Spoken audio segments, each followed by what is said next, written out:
You know, if I am going to have takeaway, I do love pita breads with, you know, tahini and hummus and, you know, whatever grilled meats or whatever it is you choose to put in there. So I'm going to do my version of that today. Yum.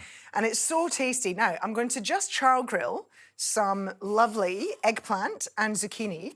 And when you're doing this, do a whole load of it and then keep it in a Tupperware covered with extra virgin olive oil in the fridge. I was going to say, like, you buy them in delis and supermarkets and they're really expensive. Yeah. Make it yourself. Absolutely. And all you need to do is cut it, brush it with extra virgin olive oil, some salt and pepper, nice charcoal grilled pan, or when you've got the Barbie on, do it on the Barbie. Beautiful. Salt and pepper, and a nice hot, these griddle pans are brilliant because they get that nice charring and the lines onto the vegetables, which is exactly what we want. Pop those in and do the same with my zucchini. What do you want me to get on with? I would like you to, well, you can slice the hard-boiled eggs for me, and then basically, there's not a lot to do here because we're just going to make a tahini dressing. So I'll show you how easy that is. And you're quite thick, yeah? Yeah, I think quite the thick. water content, so it cooks down. Yeah. And I want a bit of, you know, a bit of grit and substance, I think. Yeah, it's replacing your meat. Yeah. But you could add meat into this, you know, some lovely chicken skewers or some nice lamb skewers or anything that you've done for dinner night before. This is always a lunch for me, you know, stuff whatever's in the fridge into your wholemeal pita. Makes for a brilliant lunch. People always ask me about how do you get the family eating more, especially the kids eating more veggies. Yeah. But let's face it, even adults, I think we're at 7% of Australians are eating the right amount of veggies. Wow. So how do you make people eating veggies? You make them delicious. They don't have to be boring. It doesn't need to just be boiled or blanched, you know.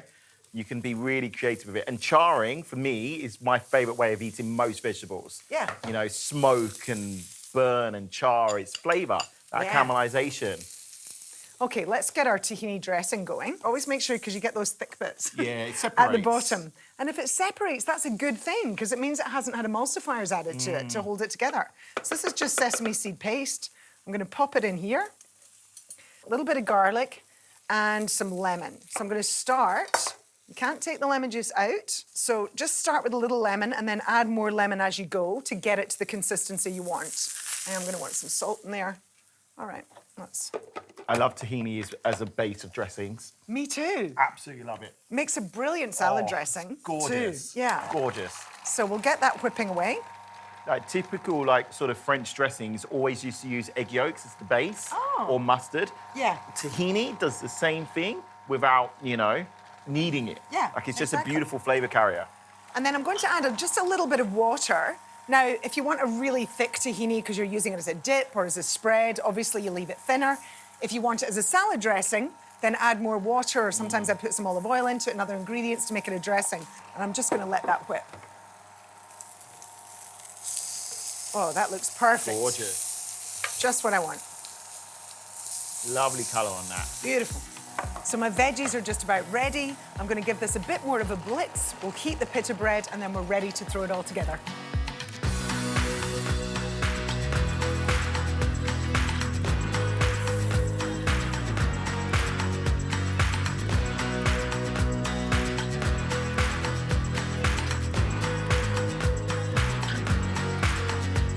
So we just heated these, God, how gorgeous are these pita breads. So let's just slice them open, and Mike, I might get you to spread the hummus on the bottom. I've gone for hummus and tahini. you can never have too much, right? That's what I think.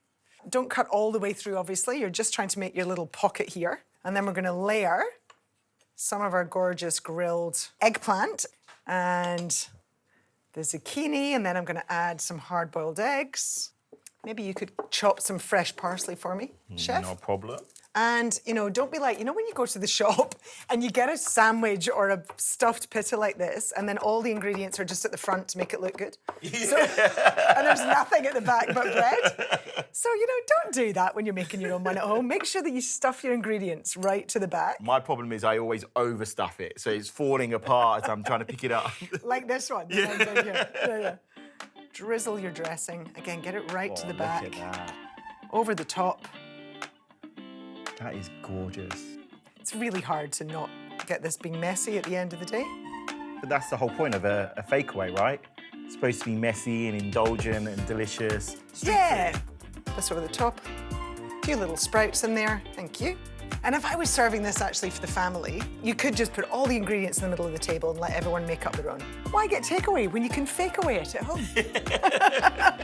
It's so much more delicious, you get it really fresh, and you put exactly what you want into your own pita. I can't wait. One's for me, one's for you.